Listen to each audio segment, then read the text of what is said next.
अस्सलाम वालेकुम सरदार रशीद अकबर खान निवानी साहब। वालेकुम अस्सलाम बेटा, कैसे आना हुआ फरमाइए। सरदार साहब, फूड इंस्पेक्टर की भर्ती आई हुई है जिसमें हम 2 लड़के पास हुए हैं। मैं चाहता हूं कि मुझे सिलेक्ट करवाया जाए क्योंकि मैं आपका पक्का वोटर हूं। हाँ हाँ बेटा, क्यों नहीं, परेशान मत हो।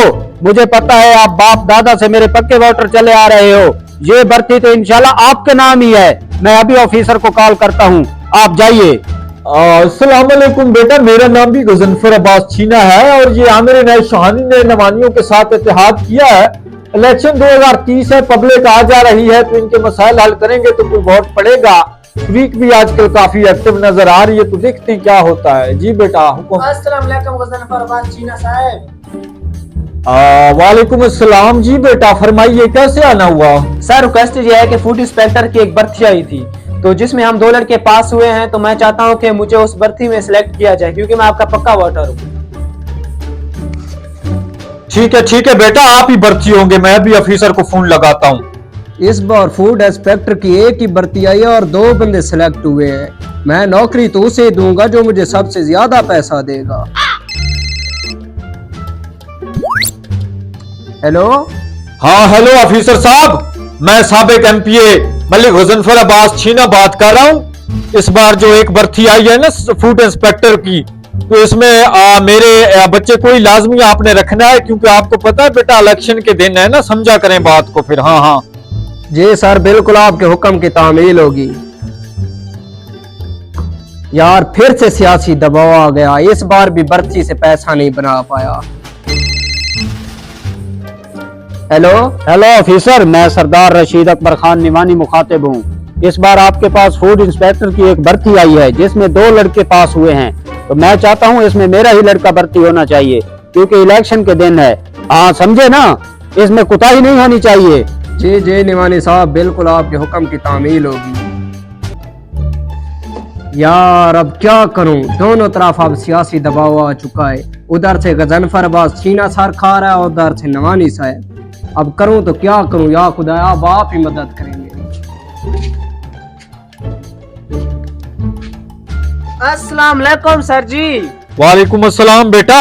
सर जी, मेरे काम का क्या हुआ? बेटा उम्मीद है आपका काम हो गया होगा। मैं अभी करता हूँ ऑफिसर को मजीद कॉल।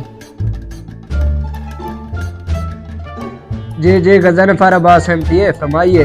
बेटा कल तक का वक्त है, मेरा बंदा भर्ती हो जाए वरना मैं मंजी ठोक के रख दूंगा तेरी, समझे।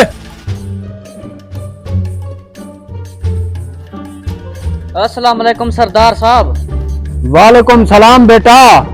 सरदार साहब, मेरे काम का क्या बना? बेटा घबराने की क्या जरूरत है, मैं निवानी हूँ, निवानी सरदार रशीद अकबर खान निवानी। मैंने ऑफिसर को कॉल कर दी थी, आपका काम हो गया होगा, नौकरी पक्की समझो।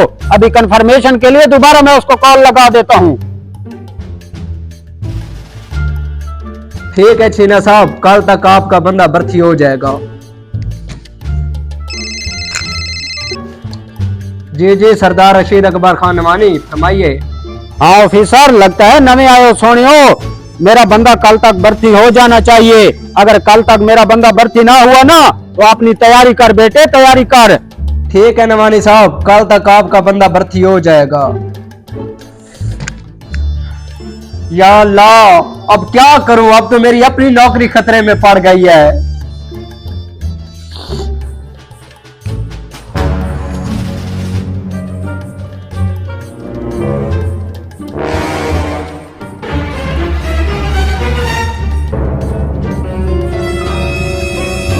अस्सलाम वालेकुम मलिक साहब, मेरी नौकरी का क्या हुआ? वालेकुम अस्सलाम बेटा, नौकरी का क्या होना है, मैंने ऑफिसर की मंजी ठोक दी थी। उम्मीद है आपकी नौकरी लग चुकी होगी। और बेटा आप बाप दादा से हमें वोट देते आ रहे हैं, आपका पूरा हक रखते हैं हम इस काम का। मैं भी करता हूँ मजीद ऑफिसर को कॉल। ठीक है मलिक साहब, आप सुबह अपना बंदा भेज देना, आपके बंदे की सिलेक्शन हो चुकी है। हाँ हाँ ऑफिसर, बड़ी मेहरबानी, शुक्रिया। बेटा आपकी नौकरी तो लग चुकी है, सुबह आपकी पहली ज्वाइनिंग है, चले जाना। शुक्रिया मलिक साहब, मैं सुबह ही नौकरी की ज्वाइनिंग कर लूंगा। अस्सलाम वालेकुम सरदार साहब, मेरी नौकरी का क्या बना? बेटा आपकी नौकरी लग जाएगी, घबराने की कोई बात नहीं। मैंने ऑफिसर को बड़ी सख्ती से कहा था और अभी उसको कॉल करके मैं पता कर लेता हूँ। जी जी सरदार रशीद अकबर खान नवानी, आप सुबह अपना बंदा भेज देना, आपके बंदे की नौकरी लग चुकी है। ठीक है ऑफिसर, ठीक है। नवाजिश। मुबारक हो बेटा, आपकी नौकरी लग चुकी है और सुबह ही आपकी ज्वाइनिंग है। टाइम से पहुंच जाना। शुक्रिया सरदार साहब, मैं सुबह टाइम पे पहुंच जाऊंगा। ठीक है बेटा, जाओ जाओ। अस्सलाम वालेकुम सर। वालेकुम सलाम। अस्सलाम वालेकुम सर। वालेकुम सलाम बेटा, दोनों पहुंच चुके हो? ये लो अपनी अपनी नौकरियों के ज्वाइनिंग लेटर्स। आप 2 मिनट यहीं पर बैठो, मैं अभी आपको आप दोनों का काम समझा देता हूँ।